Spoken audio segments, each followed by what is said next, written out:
Let me now introduce you the first speaker of our event, Caroline Green, Director of Research from the Institute for Ethics in AI at Oxford University. Thank you.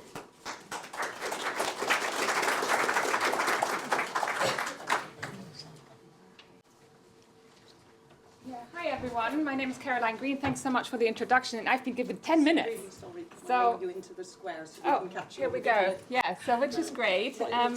This square, I usually walk around, so I'll try and stay here. Yeah, so I'm the Director of Research of the Institute for Ethics in AI at the University of Oxford, and I've been given a few more minutes because I've also been invited to speak a little bit about the Institute and what we do before I introduce you to some of the work that I do on adult social care rather than healthcare provision and AI. So the Institute for Ethics in AI was launched in 2021, so we're still quite new, but we're part of the Faculty of Philosophy at the University of Oxford.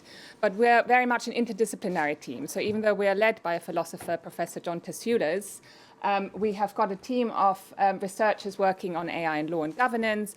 I myself have a background in human rights law and gerontology and have been working in social care for a long time. We've got philosophers, of course, social sciences and so on. And what we want to do is we want to, first of all, obviously also leverage the benefits of AI, but we are very critically looking at all the different types of ethical issues when it comes to AI across many sectors. So I'll give you a little bit of an introduction as well on how we work. So we've got several initiatives within the Institute. So I'm leading on a very new program, which is called the Accelerator Fellowship Program. And what that is all about is to respond to these really pressing ethical AI issues in the world at speed and at pace, because we're moving so fast that we also need to bring people from different sectors, from different disciplines together to find innovative solutions and ways forward. And here we're reaching out to not just other academics, but we're very broadly working with policy, with civil society, and so on. And this fellowship program is not just a fellowship program. We've got 3 pillars. So the first pillar is what we call activities and strategic projects. So here, for example, currently we're working on AI and creativity and what AI does to the livelihoods of the creative industries and how we can work with IP and so on. And we're going to have a new project around that. And AI and care is within our strategic activities as well. Then our fellowship program sees some movers and shakers in AI come to Oxford and work with us. So here you see, for example, Cath Sunstein, who's a famous lawyer from the US, Alondra Nelson, who wrote the AI Bill of Human Rights, Yuval Shani, who's a human rights lawyer now looking at digital human rights and whether we need a new convention on AI rights, and Joy Bulawini, who was one of the first people who found racial bias in AI systems. So we're very lucky to host these people and to work with them over the next few years.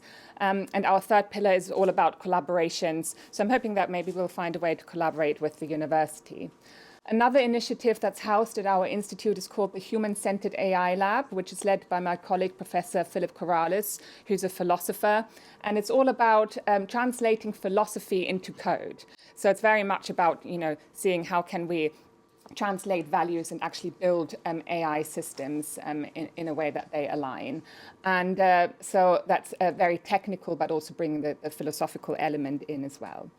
So I've given you a little bit of an overview now of our institute. I'm now going to jump into my research focus. So as Director of Research, I work on a very administrative level, but I've also got my own research. And this is very much about AI and caregiving. So when I talk about social care, it's about broadly, often people talk about the support, the emotional and practical support with activities of daily living of people who are disabled or have needs, chronic illness, and so on. And we're seeing very much that generative AI, but also other AI, but so ChatGPTs and so on, are being used in care homes, in care services, in people's homes. And obviously, these have potential benefits. Anyone who's used them here knows that administrative tasks can be taken over easily by ChatGPT and the like. So what we're seeing is that, for example, care workers have started using ChatGPT to generate care plans. Now, this is great for them, but there are very many technical limitations to generative AI that people aren't aware of, and that could be harmful to people's privacy rights, to person-centered care, and to what I call the fundamental values of care. What we have found is that currently there's no official guidelines by the Care Quality Commission, the Department of Health and Social Care, or so on how to use generative AI and other types of AI responsibly in adult social care. So around a year ago, February last year, we hosted a roundtable at Oxford where we invited various leaders from adult social care to come and discuss with us this issue and how generative AI is being used, how they feel about it, what's needed. And together we set up a statement called the Oxford Statement on the responsible use of generative AI in social care. And we said we as a sector need to come together, drawing on people who draw on care and support, on caregivers, care workers and so on. We all need to come together in cross-sector collaboration to understand better of what the responsible use of AI in adult social care really means. So what do we need in order to make sure that we leverage the benefits, but that we also know the harms and can mitigate them? So this cross-sector collaboration was co-hosted by myself, as well as the Digital Care Hub, which is a charity, and Daniel Casson Consulting, who's somebody who knows the care sector very well. And we brought together over 100 different people and organizations, and very much at the heart of it is also Think Local, Act Personal, who then started with us a co-production around AI in care. And we came together, we organized ourselves in a steering group of people. We met once a month, and then various working groups where people who draw on care and support, professional care workers and so on, came together in their little groups to make sense of AI, to understand what it is, to understand how they're using it and how it's impacting them. And then on a second level, we came together in a co-production where we put everything that we had done within the working groups, and those were different outputs, like a statement, a care worker statement of demands, or a care provider's guidance. We put it all on the table and we discussed together, well, what is it actually, what responsible AI now means? What have we learned?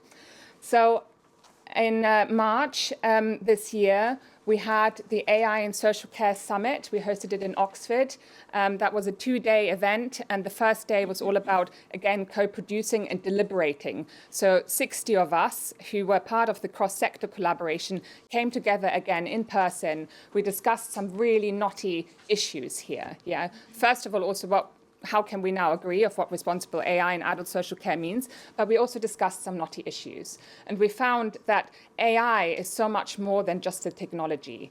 AI is now existing within our social structures, within power dynamics, right? It's just something that's coming in there now. And what this process has shown us, what it has done to us, is that we had to step back. We had to reflect what does social care actually mean to people's lives? What is it that we want to protect? What is it that we value? And what are some of the issues that exist apart from AI?